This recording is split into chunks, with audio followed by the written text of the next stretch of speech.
My name is Tracy. I'm 46 years old. I will be 47 in September. And on the 20th of this month, which is May of 2023, I will have been eating as a carnivore for 11 months. Almost a year of zero regrets. I feel better than I felt in my entire life. I have had a couple of hiccups along the way though. I've posted only a few videos before this and they were kind of all over the place. I didn't really have an exact method of how I wanted to deliver my message. I just felt like I needed to share some of the things I was experiencing at the time because I was still being bothered by something I was eating and I really couldn't figure it out. I have been eating only animal products, which is meat, eggs. I did start out eating dairy, and I also eat grass-fed Irish butter, and I still eat the butter today. So part of this journey, I felt really great for the first 3 months, better than I had felt ever. Like, oh my God, I can't believe this. Why?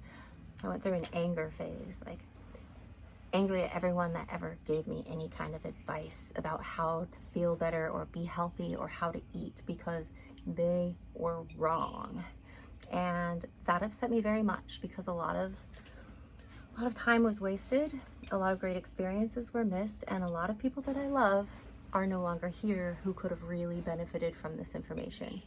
So once the words just kept playing over and over in my head, forgive them, they know not what they do, I was kind of able to swallow that pill and move forward and just be thankful for the knowledge that I have now and the experience of the trial and error that I've been able to do over the last 11 months. The first video I recorded, I was going to attempt to give up coffee. I had already given up dairy and it had been 4 months and I was still experiencing bouts of nausea, and coffee was the only thing I could think of. And I do put a little bit of stevia in my coffee. I had given up the stevia before and I was still having some stomach issues, so I didn't think it was the stevia, but how can you know for certain? So I did. I cut out coffee for 3 weeks and I still had bouts of nausea. In fact, my nausea, someone's gonna correct me, I know I'm saying that the wrong way, but it actually increased quite a bit, and this was very confusing to me because I was literally only eating meat and eggs and butter, salt, pepper. There was a point in time when I was using a specific seasoning and it didn't bother me. I looked at the ingredients to make sure that I had read it correctly the first time, and over the course of that 6 months, the manufacturer changed the ingredients, I had no idea. So there were a couple of things in there that I did not want in my diet. Absolutely not. So once I cut that out, I did notice some of the inflammation I was experiencing in my fingers did go away. So the seasoning was affecting me for sure. The nausea was still occurring. And if any of you happen to see that video where I was trying to give up coffee, I make a mention in that video to something I had been enjoying pretty heavily. Carnivore bread. I had learned a recipe, this amazingly delicious, satisfying carnivore bread. Ground up pork rinds, minced meat, eggs, and a pinch of baking soda. The sodium bicarbonate, if anything, it would neutralize my stomach acid. So I knew that probably wasn't the issue. But Louis, I don't know what I would do in this world without him.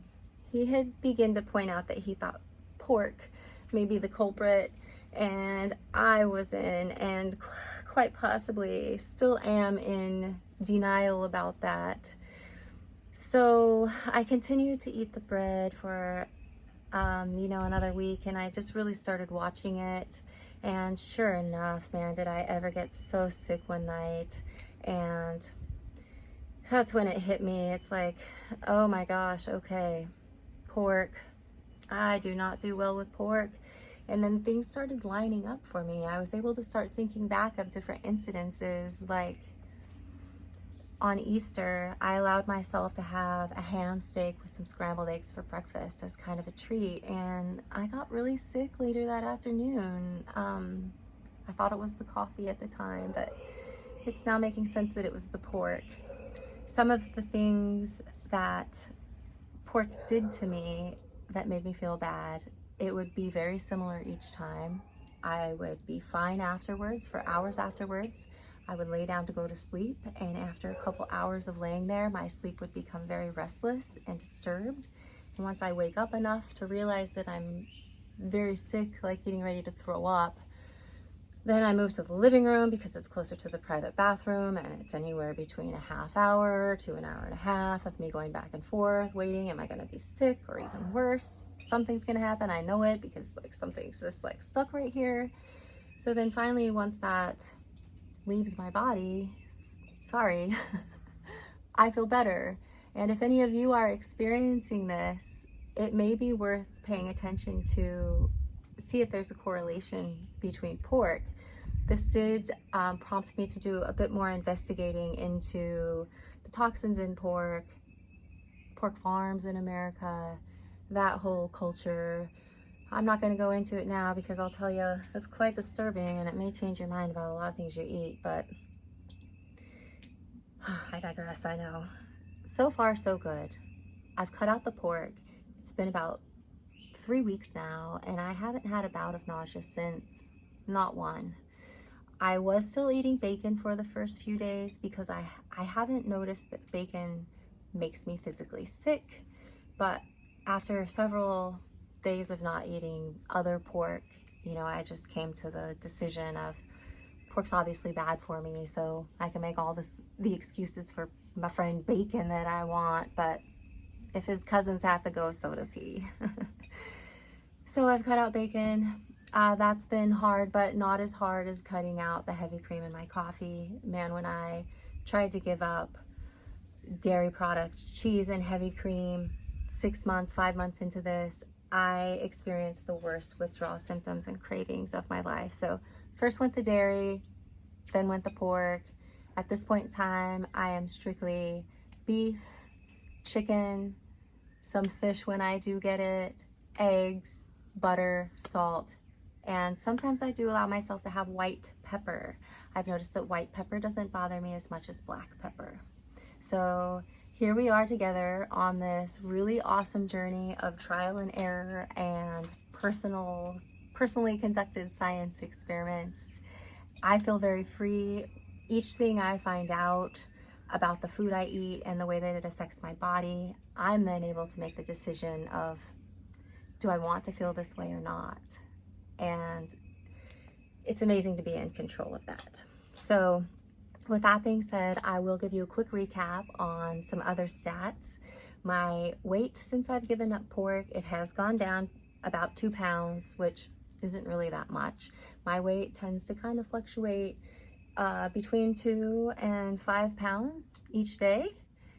However, that being said, I've gone down a whole pant size, an entire pant size. My weight has stayed the same, but my clothes are bigger, and I don't know if you can see because of the shadows, but I am feeling pretty good about the changes in my body composition that seem to be just happening pretty naturally because of the way that I'm eating. So I love knowing that what I put in my body is what my body's going to give back to me. I love looking at food as a means of energy and enjoyment rather than a pacifier of time or filling up space where I need to be doing creative things.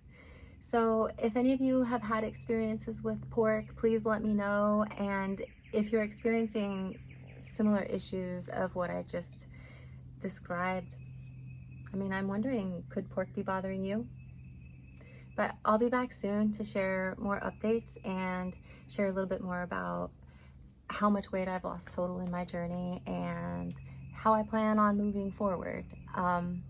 I can also talk about some of the emotional and psychological roller coasters that happen when you are used to being a chunky person and you start shedding your exterior. There's a lot of protection that we find in that, and in my experience anyway, there were some emotional roller coasters that came with every 10, 15 pounds I lost. And each one of those phases is a different person, a different version of myself. I love her, I keep her dear to me, but man, am I glad that I'm past that, because whew, facing yourself is the toughest. But man, blessed to be here. I woke up this morning, everything else is extra. For those of you that have listened to this, thank you so much. And please share with me all of your thoughts if you're on the similar journey. And I'll talk to you all soon.